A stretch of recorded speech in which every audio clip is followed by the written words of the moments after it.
Let's talk to Laila Cunningham, Westminster City Councillor for Reform UK, of course. Laila, very good morning to you.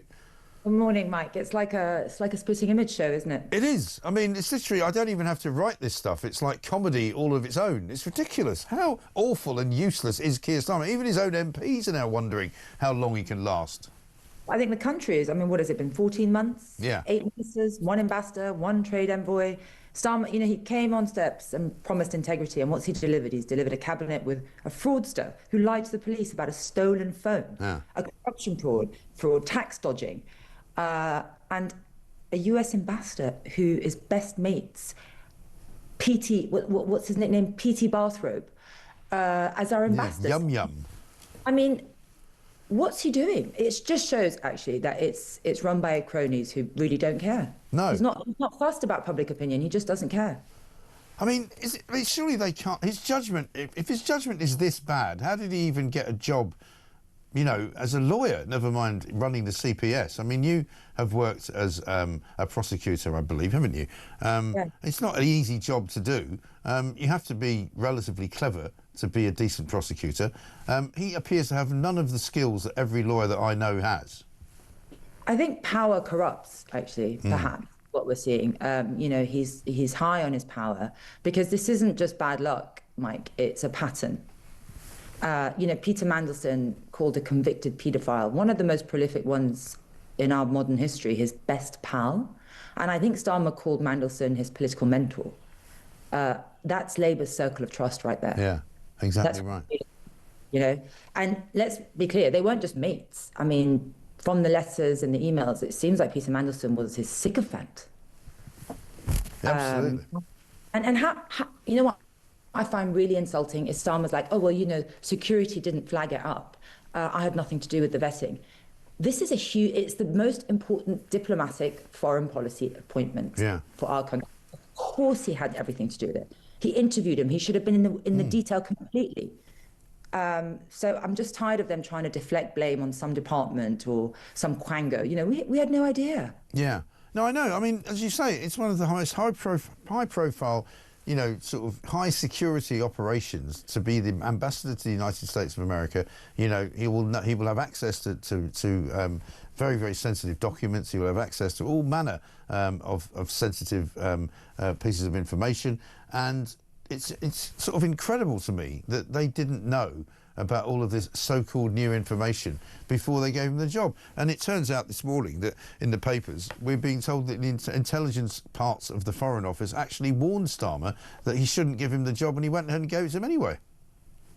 Yeah, that's what I mean. So for me, the resignation of Angela Rayner, of Mandelson, it doesn't wipe the slate clean, just saying sorry and resigning. No. There is a deeper rot in that party where corruption, you know, scandal is just covered up. Yeah. And we have to, you know, Starmer has to answer questions. I think he needs to be questioned. What did he know? Because number one, he ruins our diplomatic relations with the US, because what I've read is that, and what I've heard, is that they knew in the US of his connections. Yeah, of course. And it's a very sensitive subject in the US, given that you know, Donald Trump's been linked with a friendship that he had with Jeffrey Epstein, and so you know, it's all highly embarrassing. Mike, can you imagine what Labour would do if a Reform person had those connections? Oh yeah. But they ever would, or a Conservative, they would lose their mind. Yeah. They would call for them to be ostracised and not put on a plane to be our ambassador to the USA. Right. The double standards, I find Labour, you know, they're always giving us a masterclass in double standards. Yeah, it is incredible. One rule for them and one rule for us. Exactly. But also, there's just the incompetence, and the level of sheer incompetence is staggering, isn't it? And, you know, he's now changed his cabinet around. He's had a little bit of a reshuffle. So he's put all these different people in charge of things that they don't know what they're doing.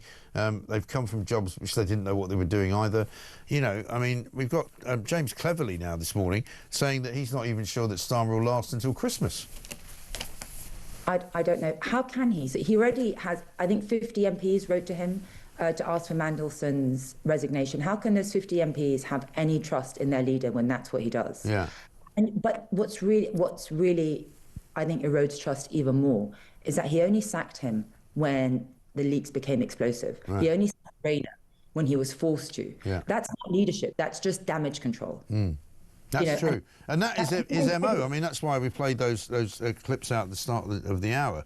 That his whole kind of modus operandi is to wait until the absolute last minute when things can't possibly get any worse, and he has to get rid of people. In every single case of every resignation, all the way back to Louise Haigh back in November of last year, he has never acted sort of swiftly, and he's never acted proactively. He's always been defensive, so only when it's found out.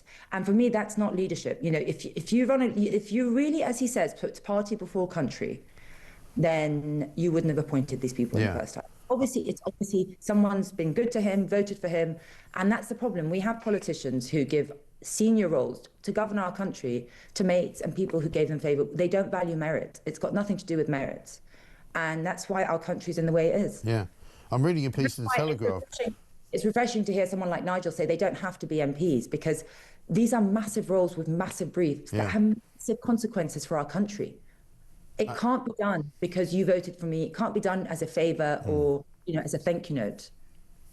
No, I think that's right. I'm reading a piece of the Telegraph which has just been put out, which says that Morgan McSweeney, Keir Starmer's chief of staff in Downing Street, is the one responsible for an awful lot of this. That he was actually the guy who, in the middle of the week, said that Peter Mandelson must be defended. He said we can't get rid of him, we've got to keep him on. He was the one that pushed for him to be appointed in the first place. I think there's time to ask a lot of questions about this guy Morgan McSweeney and what role he's got in government and why he has so much influence over the Prime Minister. Anyone involved in this should be looked at, but I don't want to deflect blame from Starmer. He's the leader. He makes the final decision. We have one minister that lied about a mobile phone theft. I mean, how dishonest can you be? Another over stamp duty, another over WhatsApp slurs, another was linked to a land deal in Bangladesh and has a corruption trial. And what's really funny is that she, as I'm sure most people know, she was the corruption minister. The other woman who was the homeless minister, not that she had, I don't think it was illegal, but she kicked someone out only to increase the rent. It's just, what's he doing? I don't think his position is tenable anymore, especially if the country's not doing well. I'd understand if we were, as you said, there was zero growth, taxes are going to go up, crime is rampant, borders are. If we were doing well, then perhaps we could overlook it, but we're not. So you can't have weak leadership, corruption, and a country that's not doing well. No. His position's untenable. I mean, we might be bailed out by the IMF, and then how's he going to stand up to his backbenchers when they ask for spending cuts? I think we just might as well admit now that he's toast and he just needs to figure out an exit strategy. The problem is there's no one else who's any better, I think. No, that's true. But then once you chase him out, then you can chase them all out, I think. Yeah. That would be my strategy.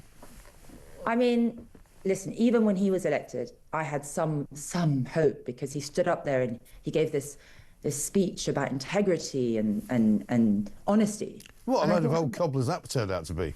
Complete rubbish. Yeah. Complete rubbish. They took it, and it was immediate. The Lord Ali, the concert tickets, the football tickets, the sponsored parties. They didn't waste any time. Well, do you know what's interesting is that Lord Ali is the thread that joins together the Starmer government and the Blair government, because Lord Ali was somebody who was very close to Peter Mandelson. Peter Mandelson used to talk about when he was in charge of business back in the sort of early part of the century.